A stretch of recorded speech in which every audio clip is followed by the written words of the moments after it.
चंद्रू बस से उतरकर अपनी सहेलियों के साथ जैसे ही गांव की ओर चली, उसके कानों में गांव में हो रही किसी मुनादी की आवाज सुनाई पड़ी। गांव वालों, मेहरबानों, कदरदानों, सुन लो, इस बार जब होगा मंगल, गांव के अखाड़े में होगा दंगल, बड़े बड़े पहलवानों की खुलेगी पोल, तभी तो बजा रहा हूँ जोर से ढोल। देखते हैं कि मंगलवार को लल्लू पहलवान की चुनौती को कौन स्वीकार करता है। खुद पटका जाता है कि लल्लू को पटकनी देता है। मंगलवार शाम 4 बजे होगा अखाड़े में दंगल। देख चंद्रो, इस बार तो तेरा लल्लू गांव में ही अखाड़ा जमाने आ गया। एक सहेली बोली। धत चल, मैं तुझसे बात नहीं करती, चंद्रो ने कहा। अब तू हमसे क्या बात करेगी चंद्रो, अब तो तू उसके ख्यालों में खो जाएगी, दूसरी सहेली बोली। चंद्रो ने शर्माकर दुपट्टे में अपना मुंह छुपा लिया था। तब तक उसका घर भी आ चुका था। वो अपनी सहेलियों को छोड़कर तेजी से घर के दरवाजे की ओर बढ़ गई। चंद्रो का पूरा नाम चंद्रवती था। वो कभी छुटपन में लल्लू की सहपाठी रही थी। तब उनके बीच प्यार का बीज फूट गया था। चंद्रवती को चंदो नाम देने वाला भी लल्लू पहलवानी था। चंद्रवती को पढ़ने लिखने, गीत संगीत और डांस में ज्यादा दिलचस्पी थी। उसके अरमान बचपन से ही ऊंचे थे। लल्लू पहलवानी का शौक रखता था।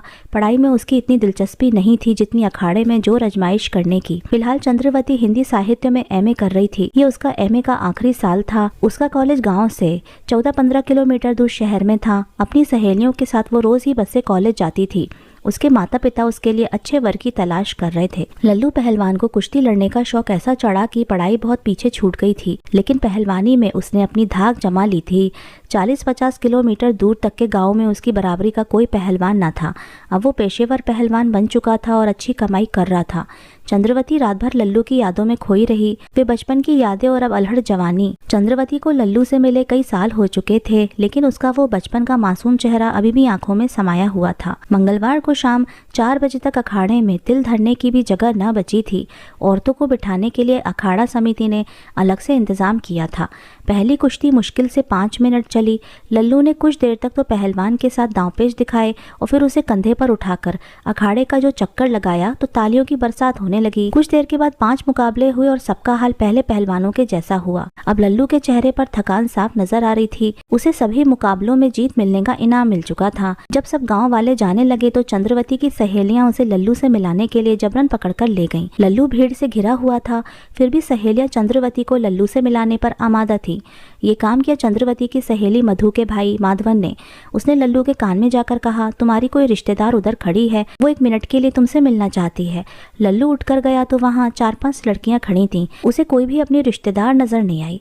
उसने पूछा, कहाँ है मेरी रिश्तेदार? पहलवान जी, अपने रिश्तेदार को भी नहीं पहचानते? बड़े पहलवान हो गए हो, इसलिए बचपन के रिश्ते को ही भूल गए। चंद्रवती की एक सहेली इंदु ने उलाहना देते हुए कहा। चंद्रवती का दिल जोर जोर से धड़क रहा था कि कहीं लल्लू उसे भूल ही ना गया हो। तब मधु ने कहा, किसी चंद्रो को जानते हो तुम? कोई चंद्रो पढ़ती थी तुम्हारे साथ बचपन में? चंद्रो का नाम सुनते ही लल्लू का चेहरा खिल उठा। उसके मुंह से अनायास ही निकला, अरे चंद्रो, हाँ कहाँ है मेरी चंद्रो? ये सुनते ही चंद्रो शर्माकर अपने आप में ही सिमट गई। सहेलियां मुस्कुरा पड़ी और लल्लू भी अपने उतावलेपन पर शर्मिंदा हो गया। कुछ ही दिनों में चंद्रवती लल्लू के घर आंगन को महकाने के लिए आ गई। कुछ दिन तक तो लल्लू चंद्रवती के प्यार में ऐसा खोया रहा कि पहलवानी के सारे दांव पेच ही भूल गया। दोनों एक दूसरे को पाकर बहुत खुश थे।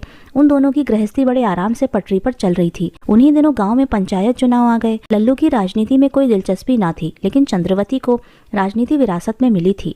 उसके दादा अपने गाँव में कई साल प्रधान रहे थे और अब उसके चाचा राम सिंह अपने गाँव के प्रधान थे। गाँव वालों का लल्लू को प्रधान बनाने का इशारा था, लेकिन चुनाव आयोग ने उनके गांव के प्रधान का पद औरत के लिए रिजर्व कर दिया था। लल्लू को पूरा गांव अपने पक्ष में लग रहा था, इसलिए वो चाहकर भी मना नहीं कर सका और उसने चंद्रवती को चुनावी मैदान में उतार दिया।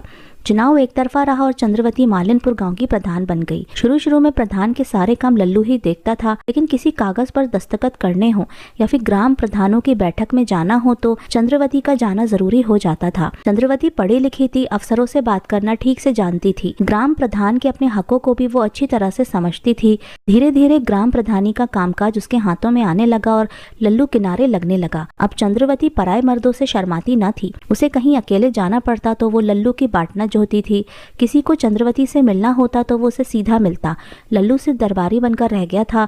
सिंहासन पर तो चंद्रवती बैठी थी। प्रधानों के संघ में चंद्रवती जितनी खूबसूरत और पढ़ी लिखी कम ही औरतें थीं, इसलिए प्रधान संघ का सचिव पद पाने में वो कामयाब हो गई। चंद्रवती के अरमान अब आसमान छूने लगे थे। वो मर्दों की दुनिया में मुकाम हासिल करने के गुर सीखने लगी। लंगोट के कच्चे मर्द को एक ही मुस्कान से कैसे पस्त किया जा सकता है, ये वो अच्छी तरह से जान गई थी।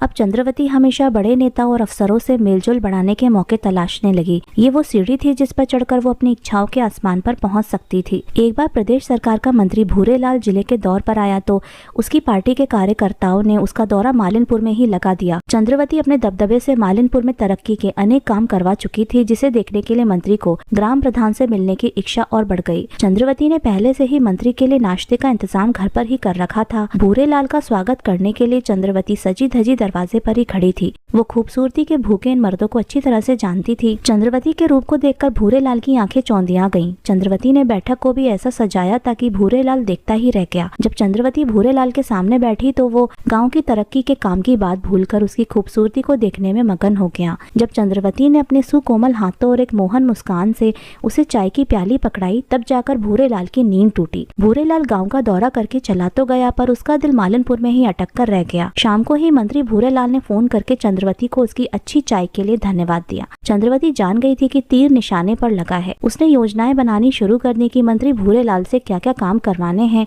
और आगे बढ़ने के लिए इस सीढ़ी का इस्तेमाल कैसे किया जा सकता है। अब मालिनपुर गांव में तरक्की का जो भी छोटा बड़ा काम होता, उसका उद्घाटन भूरेलाल के हाथों ही होता। भूरेलाल चंद्रवती को पार्टी के कार्यक्रमों में शिरकत करने के लिए बुलाने लगा। जल्दी ही भूरेलाल ने चंद्रवती की ताजपोशी खादी ग्रामोद्योग बोर्ड के अध्यक्ष पद पर करवा दी। फिर तो चंद्रवती को नीली बत्ती की गाड़ी मिल गई। ओहदा बढ़ते ही चंद्रवती आजाद पंछी हो गई।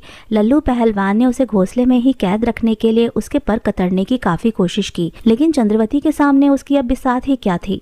एक दिन भूरेलाल ने मौका देखकर कहा, चंद्रवती जी, आप खूबसूरत होने के साथ साथ काबिल भी हो, कोशिश करो तो विधायक भी बन सकती हो। चंद्रवती ने इतराते हुए कहा, मंत्री जी, ऐसे दिन हमारे कहाँ, हम तुम्हारे साथ है ना, बस तुम्हें साथ देने की जरूरत है। भूरेलाल ने आखिरी शब्द चंद्रवती के हाथ पर हाथ रखते हुए कहा। चंद्रवती मंत्री भूरेलाल के एहसानों से इतना दब चुकी थी कि वो कोई विरोध न कर सकी, सिर्फ अपना हाथ पीछे खींच लिया। भूरेलाल ने सकपकाते हुए कहा, चंद्रवती देखो, राजनीति करने के लिए बहुत कुछ कुर्बान करना पड़ता है। अब देखो, विधायक का टिकट पाना है तो अनेक नेताओं से मिलना ही पड़ेगा। अब मैं तुम्हें प्रदेश अध्यक्ष से मिलवाना चाहता हूँ, उसके लिए तुम्हें लखनऊ तो चलना ही पड़ेगा। घर जाकर सोचना और हाँ और ना में जवाब देना। वैसे तो तुम समझदार हो ही। चंद्रवती इस हाँ और ना का मतलब अच्छी तरह से समझती थी। घर पहुंचने पर वो कुछ दुविधा में थी। लल्लू से जब उसने लखनऊ जाकर प्रदेश अध्यक्ष से मिलने की बात कही तो चंद्रवती, धीरे धीरे चलो, तुम उड़ रही हो, हम जितना ऊंचा उड़ते हैं उतना नीचा भी गिरते हैं। लेकिन चंद्रवती को लल्लू की बात समझ में नहीं आई।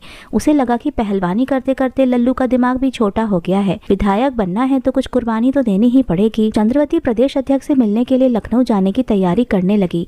बुझे मन से लल्लू भी उसके साथ लखनऊ गया। भूरेलाल ने उनके ठहरने का इंतजाम पहले से ही एक होटल में कर दिया था। अगले दिन भूरेलाल चंद्रवती को लेने होटल गया। चंद्रवती उसके साथ कार में बैठकर प्रदेश अध्यक्ष से मिलने चली गई। लल्लू को ये बात नागवार गुजरी। प्रदेश अध्यक्ष भी चंद्रवती की खूबसूरती को निहारता रह गया। मंत्री भूरेलाल ने चंद्रवती की तारीफ के पुल बांध दिए। प्रदेश अध्यक्ष ने चंद्रवती को विधायक का टिकट देने के लिए विचार करने का आश्वासन दिया। चंद्रवती को लगा जैसे उसे विधायकी का टिकट मिल ही गया। इसके बाद तो चंद्रवती पार्टी के नेताओं और मंत्रियों के घर और दफ्तर के चक्कर काटने में ही मशगूल हो गई। मंत्री भूरेलाल ने उसे बता दिया था कि जितने नेता और मंत्री उसके टिकट की सिफारिश कर देंगे, उसका टिकट उतना ही पक्का होगा। अब चंद्रवती अपना ज्यादा समय लखनऊ में ही बिताने लगी थी। उसे लल्लू की अब कोई चिंता नहीं थी। लल्लू भी इस बात को अच्छी तरह से समझ चुका था कि चिड़िया अब उसके हाथ से निकल चुकी है। भूरेलाल राजनीति का तो मंजा हुआ खिलाड़ी था ही, इश्क मिजाजी का भी वो शौकीन था।